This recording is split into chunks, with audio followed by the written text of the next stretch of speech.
bienvenue dans cette 5e table ronde. Donc on va parler de la franchise.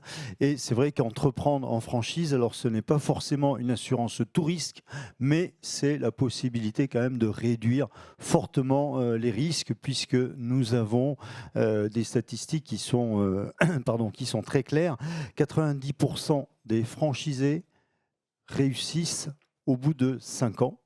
Enfin, sont toujours en activité, pardon, au bout de 5 ans, alors que quand vous entreprenez en solo, sur cette même durée, vous n'êtes que 50% à être encore en vie.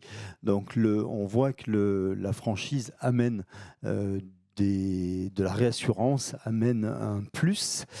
La franchise, c'est un secteur qui est plus que dynamique. Aujourd'hui, nous avons 2235 réseaux en France, donc franchiseurs, qui animent 93 000 franchisés. Alors on parle de magasins, d'agences, et l'ensemble de ces franchisés vont animer eux-mêmes des équipes. Donc globalement, le secteur de la franchise représente plus de 900 000 salariés en France.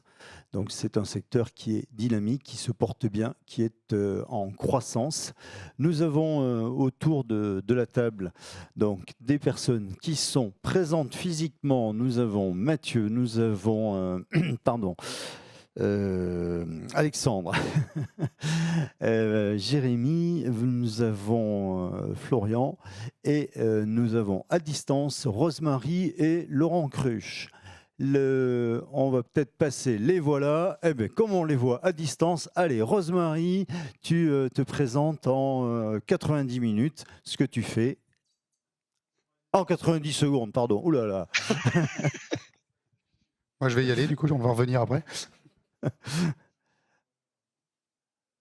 On t'entend pas, par contre. Ah, on t'entend pas, on va passer. Alors, on va passer à Laurent. Oui. Le temps. Ah, c'est comme ça. C'est bon, là, c'est bon, on t'entend. Ouais. Merci Rosemary. Donc, je disais, merci Christophe et merci pour cette invitation. Moi, je travaille à la Fédération française de la franchise. Je suis directrice du développement et de l'animation. Et la Fédé, c'est une fédération professionnelle qui rassemble et qui défend, je dirais, le modèle de la franchise, qui rassemble des franchiseurs et leurs franchisés pour les guider dans leur métier de franchiseur, développer le système, informer, former, faire des actions de lobbying, enfin voilà, toute action que font toutes les fédérations professionnelles. Je sais pas, c'est 90 secondes, ça. C'est bien, c'est bien. Merci Rosemary. Allez, bien, Laurent. Bonjour à tout le monde, bonjour à toutes. Je suis donc Laurent Cruche. J'exerce depuis 27 ans dans le monde de la franchise. J'ai créé un institut d'études de marché qui est spécialisé en études de marché, géomarketing pour les franchises et les réseaux commerciaux. Je suis également membre du Collège des experts de la Fédération française de la franchise. Et depuis 3 ans, j'interviens sur des sujets de développement de réseau, de stratégie et de fusion-acquisition et de croissance externe. Voilà. Merci Laurent.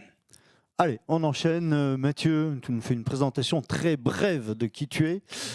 Je ne sais pas faire ça. Donc je suis Mathieu Gillette, j'ai 37 ans. Je suis venu dans le monde de la franchise après avoir finalement conclu que c'était le meilleur modèle, à mon sens, après avoir fondé une entreprise qui s'appelle De Rent Company. Au départ, je me suis associé, j'ai monté 4 entreprises autour des travaux clés en main, et rapidement, j'avais plus d'amis pour m'associer, plus de proches qui voulaient rentrer dans cette aventure, et donc j'en ai déduit que la franchise, c'était finalement mettre à disposition un savoir-faire, une méthodologie à des entrepreneurs qui, en plus, étaient motivés, puisque je rappelle que le modèle de la franchise, il y a un droit d'entrée, et donc quand on paye un accès à quelque chose, eh bien, on est beaucoup plus motivé que quand c'est gratuit, finalement. Après, un système de royalty qui me permettait d'avoir des revenus dessus. Et vraiment, la franchise, mon point de vue, ce n'est pas la définition de la franchise, mais mon point de vue au sein de Rent Company, c'est qu'on a un cerveau collectif aujourd'hui, avec l'IA, mais aussi avec nos retours de franchisés, puisqu'il y en a sur ce plateau, qui font que plus on a de franchisés, plus on est fort, plus on est nombreux, plus on a d'idées, plus les idées sont testées, approuvées, et on est en relation directe avec le terrain. C'est ma vision de la franchise, et je m'arrête là, sinon... Alexandre, donc en tant qu'expert comptable. Je ne suis pas diplômé d'expertise, je représente un cabinet d'expertise de comptable qui s'appelle Sigex, pour lequel je suis associé. Je dirige le bureau de Brest. On a plusieurs franchises en gestion, qui soient dans le mobilier, dans le sport principalement. Et puis le constat revient quasiment tout le temps sur une gestion simple. Les mêmes questions sur l'accompagnement, surtout des contrats, parce que ça marche dans les deux sens, franchisé, franchise, il y a des devoirs des deux côtés.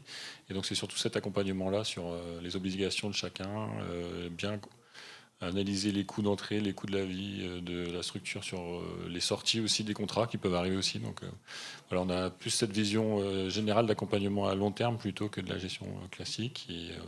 Et du coup, c'est très intéressant de voir comment vivent les franchises au fur et à mesure de leur déploiement. Donc voilà pour l'accompagnement du cabinet. Ok, très bien. Jérémy, donc nouveau franchisé de Rentco. Exactement, donc Jérémy Prost, j'ai 27 ans, je suis de Toulon, dans le sud de la France. Je suis multi-franchisé, donc un convaincu du modèle de la franchise, et récemment franchisé donc de Rente Compagnie. J'ai rejoint l'équipe il y a maintenant 2 mois, quelque chose comme ça. Et bon, j'ai ouvert une première franchise il y a maintenant 2 ans et demi, qui a très bien marché. J'espère que de Rente Compagnie marchera aussi bien, parce qu'on a été les meilleurs lancements du réseau de franchise. Et donc, quand on s'est développé, on s'est organisé et on a décidé d'ouvrir une seconde franchise avec de Rente Compagnie. Je suis passé sur beaucoup de franchises, j'ai visité beaucoup de réseaux. J'ai été convaincu des valeurs de rente, des personnes de rente surtout.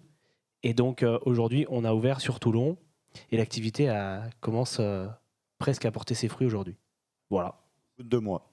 Au bout de 2 mois, exactement. Florian ? Alors bonjour à tous, moi c'est Florian Provost, je suis franchisé de Rent sur le secteur du 44, sur Nantes plus particulièrement.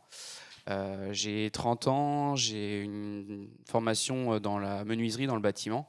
Ensuite j'ai fait une dizaine d'années comme commercial dans différentes structures dans le négoce dans le bâtiment.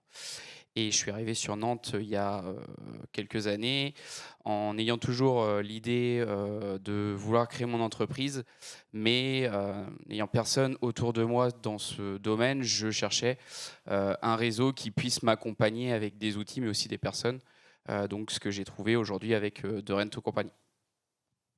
Donc nous avons beaucoup d'entrepreneurs qui nous écoutent, qui aujourd'hui réfléchissent à ce modèle de la franchise. Quand on doit choisir une franchise, quels sont les critères essentiels que l'on doit étudier ? Selon vous, Laurent ou Rosemary, quels sont les points clés pour faire le bon choix, pour prendre la bonne enseigne, puisque sur les 2035 enseignes qui existent, est-ce que toutes ont un vrai savoir-faire ? Est-ce qu'elles savent tout accompagner correctement les franchisés ? Je vois des petits sourires du côté de Laurent ou de Rosemary. Je vous laisse intervenir l'un ou l'autre. Alors, Rosemary, on a toujours un des exemples. Moi, c'est l'attrait pour l'activité. En fait, il faut faire un truc qu'on aime faire. Il faut vraiment avoir de l'appétence pour le métier qu'on va, ou le nouveau métier, parce que souvent c'est un nouveau métier qu'on exerce. Enfin, selon nos statistiques, c'est 3/4 des franchisés sont d'anciens salariés, donc forcément ils ont exercé d'autres métiers que celui dans lequel ils souhaitent investir. Mais néanmoins, il faut avoir de l'appétence pour l'activité. Et ça, je pense que c'est le premier critère à prendre en compte, même avant le critère de la rentabilité, parce qu'on parle toujours rentabilité, quelque chose qui fonctionne. Oui.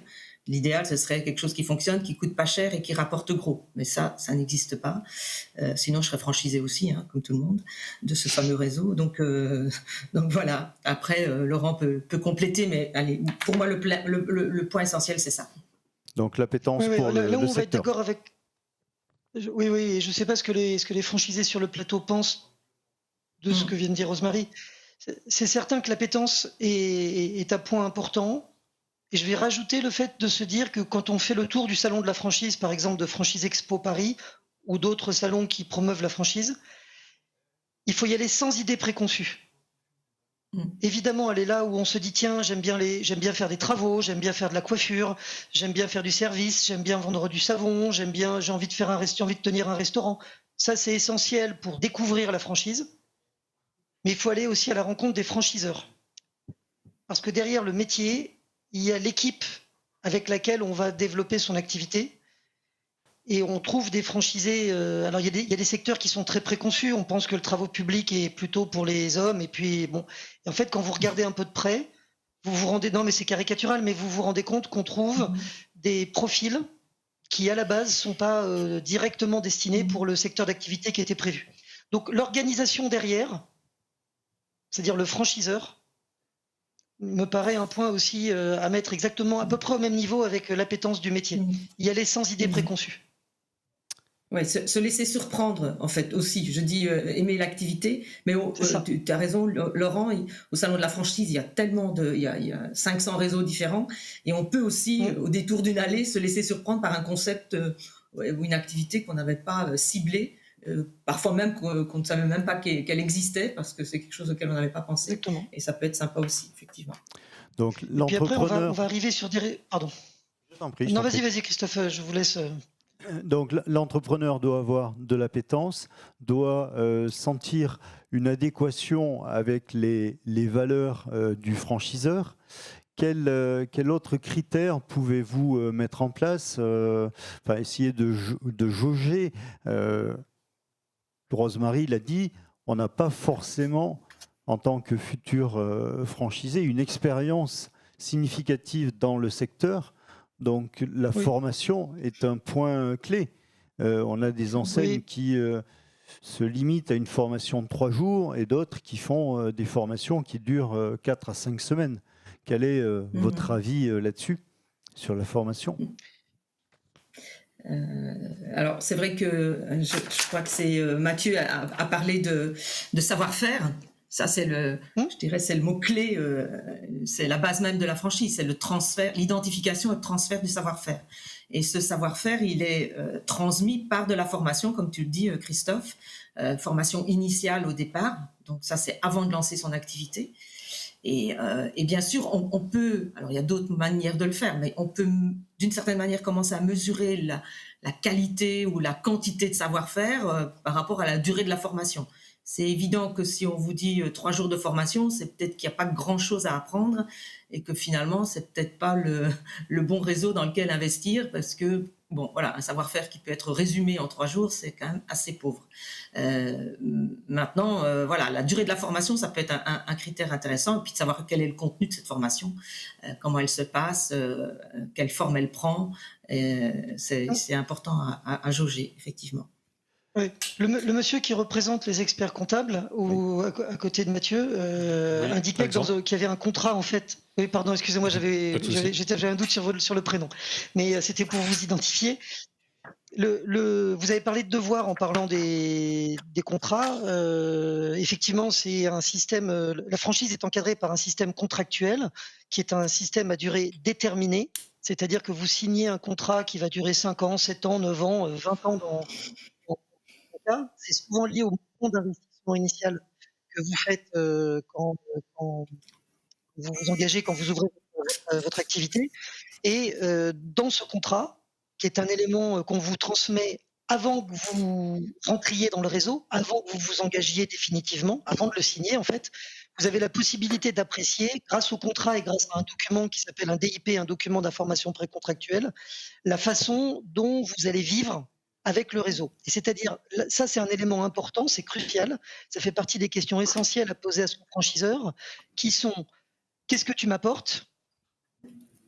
Comment tu gères ta marque ? Combien tu investis dessus tous les ans pour que ta marque attire du monde, m'amène des leads, m'amène des clients et représente quelque chose dans l'imaginaire de consommateurs B2B ou B2C, peu importe, mais qu'est-ce que tu fais avec l'argent que je vais te rétrocéder pour faire vivre ta marque ? Comment tu animes ce savoir-faire, c'est-à-dire comment tu le fais vivre, comment il évolue, Combien de fois les animateurs du réseau vont venir me rencontrer, venir dans mon agence, m'aider, m'accompagner, corriger mes erreurs, corriger le tir. Il y a une notion de coaching qui est assez importante entre le franchiseur qui descend un savoir-faire vers le franchisé. Et puis quand le franchiseur est bien constitué, il arrive à récupérer du savoir-faire du terrain et à le faire sien. D'ailleurs, le franchiseur a lui-même des agences, des unités dans lesquelles il exerce son savoir-faire et dans lesquelles il voit qu'il doit faire évoluer son savoir-faire. Donc, quand on regarde un contrat de franchise, il faut apprécier bien sûr ce qu'on vous oblige de faire, mais également ce que le franchiseur va vous apporter. Et c'est en fait en faisant un tableau comparatif tout simple de toutes les enseignes que vous aurez rencontrées sur une dizaine de critères. Combien ça me coûte, combien il investit dans la communication, qu'est-ce qu'il représente aujourd'hui, comment le territoire est occupé, émaillé par les agences, à quelle vitesse il se développe, combien de temps il a prévu de passer chez moi pendant la vie du contrat, qu'est-ce qu'il me propose, qu'est-ce que j'ai le droit de faire et qu'est-ce que j'ai le droit de dire. Voilà, c'est tous ces éléments-là qui, à un moment donné, vont venir compter pour permettre d'évaluer la qualité d'un franchiseur et entre deux enseignes qui seraient tout aussi sympas, aussi séduisantes, faire son choix. Merci Laurent. Donc, sachant que tout choix est un renoncement, donc voilà. Donc Pardon, nous avons deux jeunes franchisés. Est-ce que vous vous êtes posé ces 10 questions et comment avez-vous fait ces choix? Effectivement, je me suis posé ces questions. Donc, comme je disais, j'ai 2 franchises. J'ai ouvert une première franchise il y a 2 ans et demi. Moi, il y a des critères qui ont été cités qui ne m'intéressaient pas au début. Parce que le premier critère, c'est que je me suis lancé avec très peu d'argent dans la franchise. Mais la franchise, tu disais que ce n'est pas un contrat avec une réussite à 100%, mais 90% au bout de 5 ans qui sont encore en vie. Pour moi, c'est du 100% dans l'entrepreneuriat. Donc la franchise, c'était super important. Et le premier critère que j'ai regardé, c'était pas la visibilité qu'ils avaient, le nombre de franchisés qu'ils avaient, ça m'intéressait pas vraiment. C'était le concept, est-ce que je croyais en concept. Est-ce que ensuite ils étaient humains et ils avaient les mêmes valeurs que moi. À partir de là, je voulais absolument rencontrer les franchiseurs en physique et savoir si eux-mêmes avaient investi dans leur franchise. S'ils étaient uniquement franchiseurs, il y en a eu, j'en ai rencontré, ça me mettait entre guillemets la puce à l'oreille pour pas y aller. Donc s'ils n'avaient pas de site pilote, exactement, tu ne souhaitais pas dans lequel ils n'avaient pas mis d'argent. Ça a été le premier critère. Donc dans la première franchise dans laquelle j'ai signé, ils m'ont fait énormément confiance parce que j'avais pas d'argent pour les droits d'entrée, assez peu d'expérience dans le domaine, même si j'en avais. Ils avaient des critères, j'étais absolument pas dans les critères. Donc on a ouvert cette première franchise qui a cartonné dans le secteur le plus concurrentiel de la France, dans les piscines, ouais. On est sur Toulon, donc c'est là où il y a la plus grosse densité de piscines et où il y a la plus grosse densité de concurrents aussi. Et on a fait le meilleur démarrage malgré tout parce qu'on a été très bien accompagnés. Et ensuite, quand j'ai voulu choisir ma deuxième franchise, parce que la première marchait, j'ai passé beaucoup de franchises. Alors on parlait de passion dans le domaine. Moi, ma passion, c'était d'entreprendre. J'étais issu du bâtiment, mais je n'avais pas forcément envie de re-entreprendre dans le bâtiment. Et la réactivité des franchiseurs n'est pas la même de partout. J'ai contacté des franchisés où 15 jours après, j'avais toujours pas de réponse. Donc là, je les sortais. Ensuite, j'ai signé des DIP où j'avais toujours pas de nouvelles après pour aller plus loin, alors que j'avais cru au concept. Pas de contact avec les autres franchisés. C'était difficile. Ah non, il faut d'abord signer le contrat. On ne peut pas les contacter. Et ensuite, je suis tombé sur Mathieu sur un podcast. Pendant que j'écoutais le podcast, je l'ai écrit. Il m'a appelé. Donc déjà, réactivité très bonne. On a parlé. J'ai un standard téléphonique ouvert 7 jours sur 7, donc vous pouvez y aller. C'est d'ailleurs très marrant parce qu'il est à Saint-Brieuc, donc à l'opposé de moi. Et ce jour-là, il n'était pas loin de moi parce qu'une autre franchise ouvrait au-dessus. Il était à Marseille. J'étais à Marseille, ouais. Donc à côté de Toulon. Moi, j'aimerais ajouter quelque chose, Christophe. Tu as parlé de valeurs et fondamentalement, moi, ma vie est régie par des valeurs et aussi par des mathématiques. Et la franchise, on a parlé de coût tout à l'heure. Moi, je pense plutôt qu'il faut le voir comme une opportunité. Alors, bien sûr, je suis franchiseur. Je ne vais pas vous dire qu'il ne faut pas le faire. Mais nous, dans le bâtiment, j'ai fait 15 ans de bâtiment avant de lancer ça.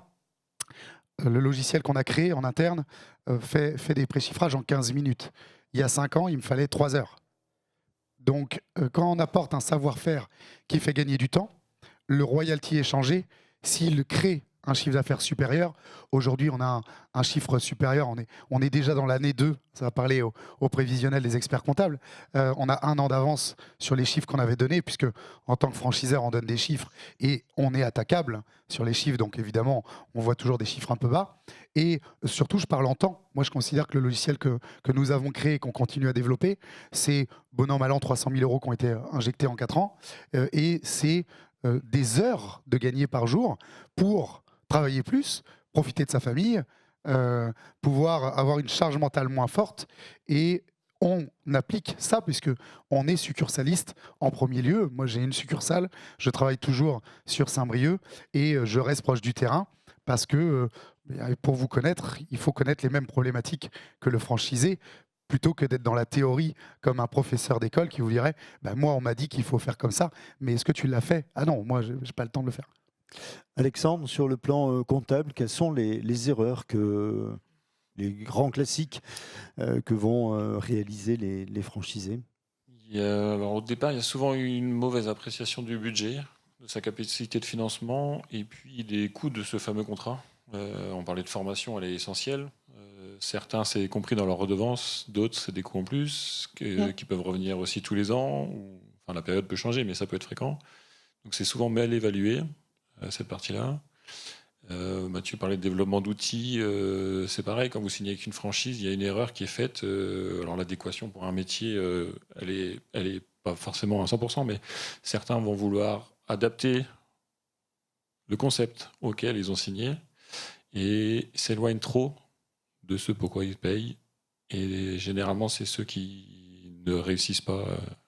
C'est-à-dire qu'ils essaient de réinventer la poudre? En gros, on va pas se mentir, une franchise, on achète une machine à succès qu'on va reproduire. Si on s'éloigne de la reproduction parce qu'on n'est pas en adéquation avec ça, je pense que c'est la première erreur. Et c'est souvent là où, effectivement, le budget ne passe pas, la capacité de financement ne passe pas. On a mal évalué les choses, on pensait que faire comme ci, comme ça, mais on s'éloigne et ces coûts, même minimes, additionnés, font l'effet inverse de ce qu'on cherche, la réussite. Oui. Et pas que financière, comme disait Rosemary, Mathieu l'a dit, il y a aussi une adéquation personnelle. Qu'on soit en couple, en famille, c'est un projet qui doit avoir l'adhésion de tout le monde parce que ça impacte. Tout à fait. Quand on entreprend, il est essentiel effectivement d'avoir le soutien, à partir du moment où on vit avec une autre personne, d'avoir le soutien de l'autre personne. Parce que si on est porteur du projet et que l'autre est plutôt un frein, ça va être compliqué de réussir parce que l'entrepreneuriat n'est pas un long fleuve tranquille, il y a des périodes un petit peu plus difficiles. Florian, après 1 an, est-ce qu'il y a des choses que tu aurais pu éviter? Est-ce qu'aujourd'hui tu es satisfait? Comment tu pilotes par rapport à ton budget prévisionnel? Est-ce que tu as eu des mauvaises surprises? Alors oui, du coup, moi, ça fait 1 an que j'ai rejoint The Rent Company. Je suis très satisfait du coup de l'outil dont parlait Mathieu, qui est vraiment une plus-value et enfin vraiment quelque chose pour lequel une des choses pour lesquelles j'ai signé avec The Rent Company. Et donc je suis satisfait de la franchise, de l'accompagnement, parce que au-delà de tout ça, on a aussi eu une immersion, une première immersion avec 2 personnes dans des succursales, ce qui nous permet de voir la réalité des choses et de voir que les personnes qui sont avec nous dans la franchise, les franchiseurs, ils savent de quoi ils parlent et du coup ça rassure quand on rejoint. Et oui, du coup, par rapport à la question, le prévisionnel, les erreurs, effectivement, il y a une méthode qui nous a été communiquée en formation, qu'il faut qu'on suive. Après, dans la réalité des choses, c'est qu'on suit la formation à un moment donné et au fur et à mesure, il y a des choses qu'on oublie. Moi, j'ai une personne qui m'a rejoint, un chargé d'affaires qui m'a rejoint en septembre et du coup, ça m'a permis de revoir des choses que j'avais peut-être oubliées de la formation, que lui m'a redit et du coup, je fais à moindre mesure, mais je fais partie, je suis un peu comme un franchiseur, du coup, je dois lui montrer la méthode, lui expliquer comment ça fonctionne. Et ça m'a permis de me dire, ah oui, ça j'avais oublié de le faire, je le faisais plus. C'est peut-être aussi pour ça que des fois, il y a des choses qui fonctionnent pas. Et du coup, on se remet dans les choses et on reprend le cours des choses pour resuivre la méthode. Et on en tire des résultats au bout de quelques temps. Et puis, pardon, je peux ajouter un truc? Non, vas-y. J'ajouterais aussi que on a adapté, nous, en tant que franchiseur, on avait fait une formation et on s'est rendu compte que le métier du bâtiment, vouloir donner tout dans la première formation initiale, c'était une erreur aussi. Donc on a réadapté, on a agrandi la formation, mais on est resté sur des démarrages, 6 mois. Après, il y a des animateurs, en tout cas un animateur de réseau, en l'occurrence chez nous, des formations tri-hebdomadaires. Toutes les 3 semaines, on fait une formation en distanciel et on reçoit aussi les équipes de nos franchisés. Maintenant, on a réadapté la formation pour qu'il y ait une partie franchise pure et dure, mais aussi une partie pour les chargés d'affaires. On a aussi ouvert des calls en one-to-one. Tous les vendredis, on fait des calls qui sont enregistrés pour aider tout le monde, mais à voir la problématique de l'individu, finalement. Et on a même allé pousser plus loin, parce qu'on a ouvert des calls one-to-one pour des assistantes, pour des chargés d'affaires, pour le commerce, pour la technique, pour l'organisation. C'est beaucoup de temps d'encadrement pour justement éviter que la méthode soit adaptée, diluée, et qu'elle soit bien exécutée. Parce que c'est vrai que quand elle est bien exécutée, c'est un rouleau compresseur en chiffre d'affaires. Donc la franchise, c'est un accompagnement, bien évidemment, entre le franchiseur et le franchisé. C'est la mise à disposition d'une marque. C'est ce savoir-faire. Ce savoir-faire, pour moi, il est essentiel qu'il soit différenciant. Et on peut avoir un très bon savoir-faire en 2024, mais si on n'est pas dans la capacité de le faire évoluer, malheureusement, on ne sera peut-être plus champion du monde en 2025, voire même on peut avoir disparu. Et on l'a vu avec l'événement planétaire du Covid qui a fait disparaître un certain nombre de franchiseurs qui s'étaient peut-être autoproclamés franchiseurs. Donc ce savoir-faire, il est essentiel. Mais on a aussi un pan que vous avez un petit peu développé qui est l'accompagnement. Donc on a parlé de formation, mais après c'est l'accompagnement au quotidien. Et l'avantage d'être franchisé, c'est de sortir de l'isolement. Parce que l'entrepreneur individuel, le matin, il se lève, il a une question. Le soir, il va se coucher. Il aura toujours la même question. Il n'aura pas la réponse. Par contre, quand on est en franchise, on est effectivement accompagné, on a ce soutien. Et je pense que tu veux peut-être, puisque tu as la chance de pouvoir comparer entre deux enseignes. Et exactement, je peux comparer l'accompagnement sur 2 réseaux. 2 réseaux qui étaient jeunes, parce que le premier que j'ai choisi, c'était un de mes critères, mais qui est plus personnel. Je voulais un jeune réseau pour être proche des franchiseurs, en fait, pour être directement en contact avec eux. Et donc, du coup, le premier réseau, j'avais un accompagnement qui demandait encore une amélioration, qu'ils ont amélioré au fur et à mesure. On parlait d'application de méthode. À un moment, j'ai voulu réinventer la roue. Pendant 1 mois et demi, j'ai fait 0 vente. Le franchiseur est descendu, parce que je lui ai dit le concept ne marche pas. Il m'a dit d'accord, je vais te prouver qu'il marche. Il est descendu, on a fait 1 semaine ensemble. J'ai refait des ventes, j'avais signé 6 mois de contrat. Donc j'entreprends de rente avec un recul qui est un peu différent. Pour le moment, j'applique la méthode. Alors, il y a toujours des travers qui rentrent. Et chez De Rente, on a un accompagnateur qui descend au début toutes les 6 semaines, si je m'abuse, je crois que c'est ça, qui est déjà venu avec moi. On a passé 2 jours ensemble. Et ensuite, on a un groupe qui est direct avec toute l'équipe, donc Mathieu, Christophe, William qui sont dessus, même la chargée de com. On s'écrit dès qu'on a des projets, des questions, des choses comme ça, avec des réponses très rapides dans la journée.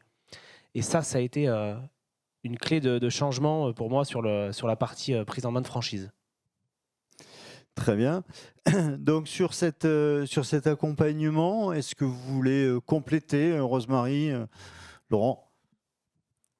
Juste 20 secondes. C'est intéressant ce qui vient d'être dit parce que vous avez eu beaucoup de chance en fait, monsieur, que votre franchiseur descende 1 mois après et fasse l'exercice de vous montrer finalement, bon, regarde ma méthode avant d'essayer de la réinventer ou d'en appliquer une autre. Et c'est un vrai sujet complexe à gérer dans sa tête d'entrepreneur et dans son cœur de se dire, j'ai été formé à un savoir-faire, c'est pour ça que j'ai signé. Et dès qu'on s'en éloigne, surtout au début, c'est là qu'on a le plus d'échecs. Les 10% dont on parlait tout à l'heure, sur les 90, viennent de ça en fait, viennent de la mauvaise application du savoir-faire et de vouloir réinventer la roue. Et je dis que vous avez eu beaucoup de chance, mais vous avez eu l'intelligence d'accepter la venue de votre franchiseur et puis de constater en fait. Et donc, bravo à vous aussi.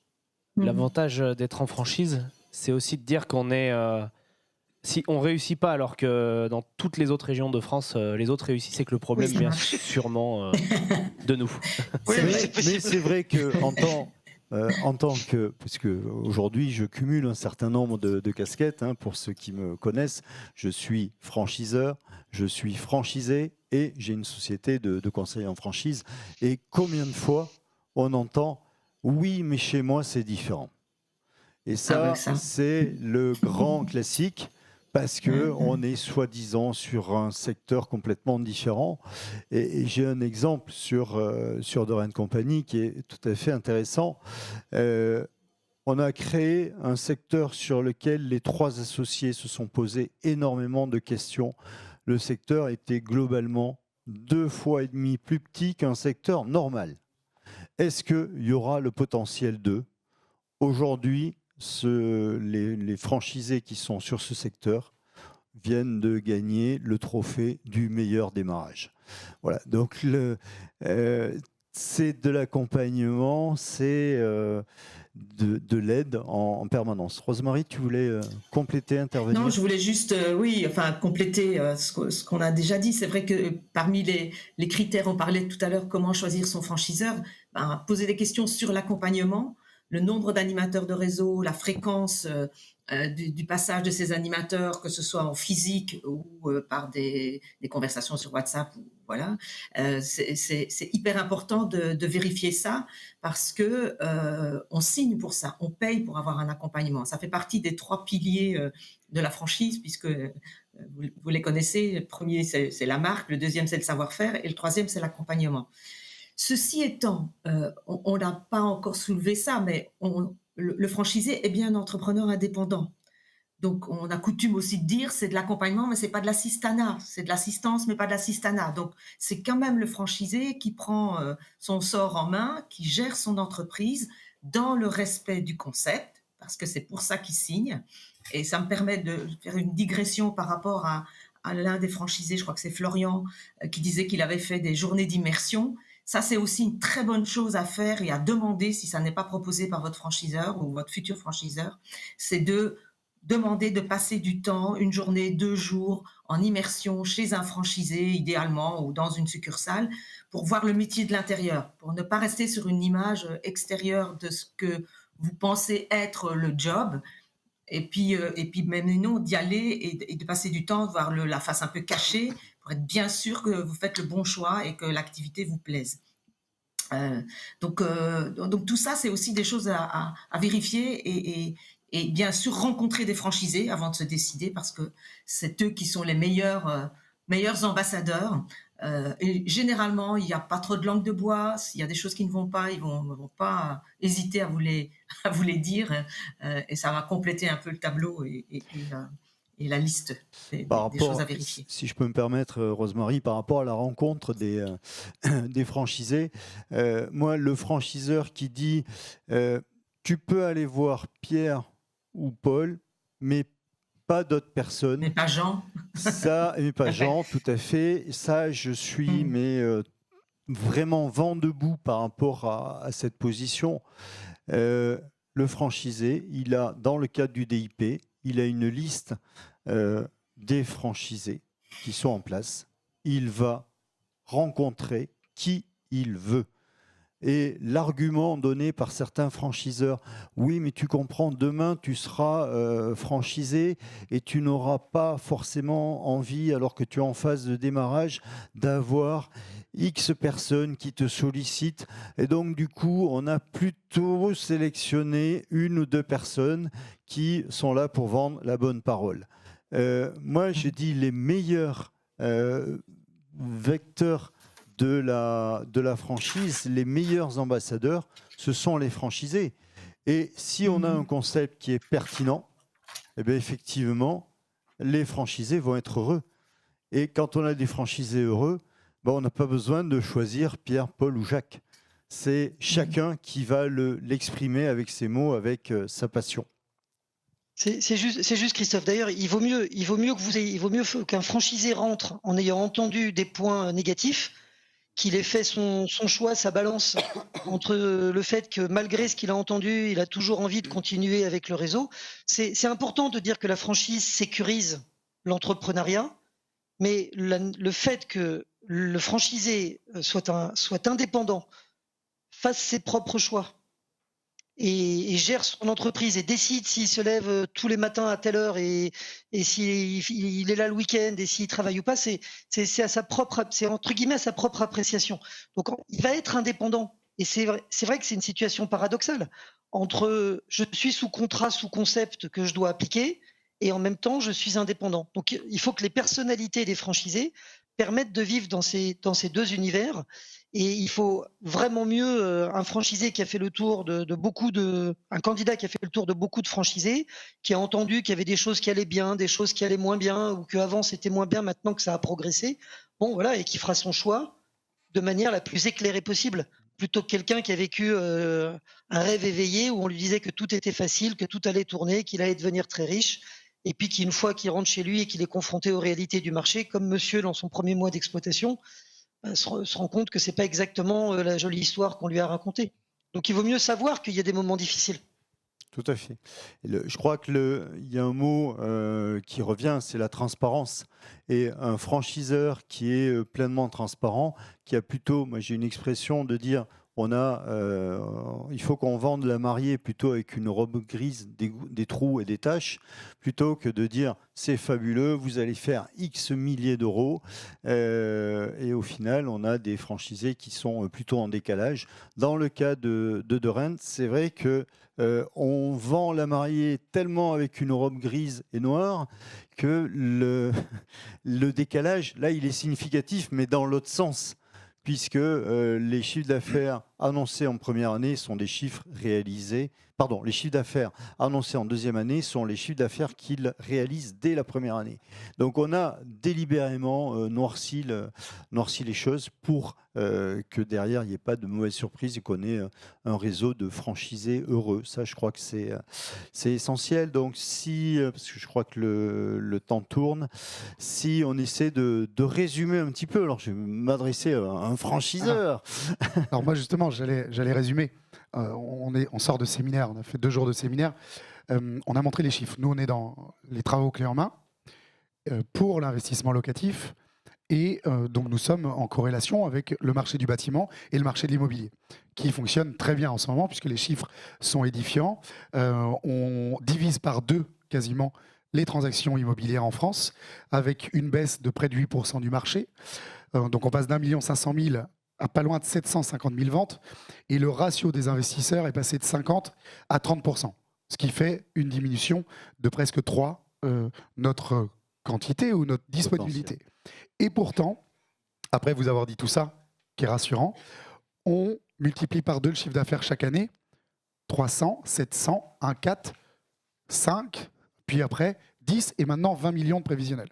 Donc on déjoue le système, pas parce qu'on est les meilleurs, parce qu'on sait pivoter, parce qu'on sait évoluer, parce que notre logiciel encadre, et surtout parce que plus on est franchisé, plus on est grand, plus on fait des événements. Cet événement, il a une portée très large quand même, et donc plus on est connu, et le fait aussi qu'on a su adapter notre clientèle, puisque notre panier moyen était de 50 000 euros il y a 2 ans, il est de 138 000 euros cette année, donc on a moins de clients, mais notre panier moyen a augmenté, et notre clientèle est plus argentée. On a une rationalisation du marché, et je pense que les franchisés, pour ne pas parler que de Rennes de compagnie, les franchiseurs, ont un point de vue très général sur le marché, qu'il soit national, européen ou même international. Je vais prendre McDonald's, et donc McDonald's sait pivoter, sait prendre de l'avance, et met à disposition de ses franchisés des stratégies qu'on n'aurait même pas les moyens de s'offrir. C'est ça, moi, que je vois. C'est qu'un franchiseur mutualise des moyens et te partage une vision. Et parfois, c'est un équipier qui en sait plus que toi et qui te dit « tu es en train de te tromper, ta vision localement n'est pas celle de national » et évite certainement des crashs d'entreprises parce que il y a 450 000 entreprises de bâtiments en France. Je suis sûr qu'à l'époque romaine, ils faisaient pareil, ils rénovaient, ils achetaient, ils investissaient. Et pourtant, nous, aujourd'hui, on a 3% de litiges versus 20%. On n'est pas les meilleurs, on le dit à nos clients. On est très ouvert avec nos clients, on est très transparent avec nos franchisés, et ça fonctionne. Donc la transparence, une valeur essentielle. Le savoir-faire, un savoir-faire évolutif, une formation, un accompagnement. Qu'ai-je oublié Des valeurs. L'objectivité sur les chiffres qui sont communiqués pour ne pas avoir de mauvaises surprises au démarrage. Et on a parlé d'appétence, mais je pense qu'il faut aussi qu'il y ait une adéquation entre les valeurs du franchisé et les valeurs du franchiseur. Et s'il y a un grand écart sur ce sujet, passez votre chemin, n'allez pas dans cette franchise. Voilà, je crois que le temps qui nous était imparti est déjà passé. Je vous remercie tous. Merci Rosemary et Laurent d'intervenir à distance. C'est pas toujours aussi facile de suivre les tables rondes. Merci beaucoup. Merci à vous. Merci à tout le monde. Merci. Merci beaucoup.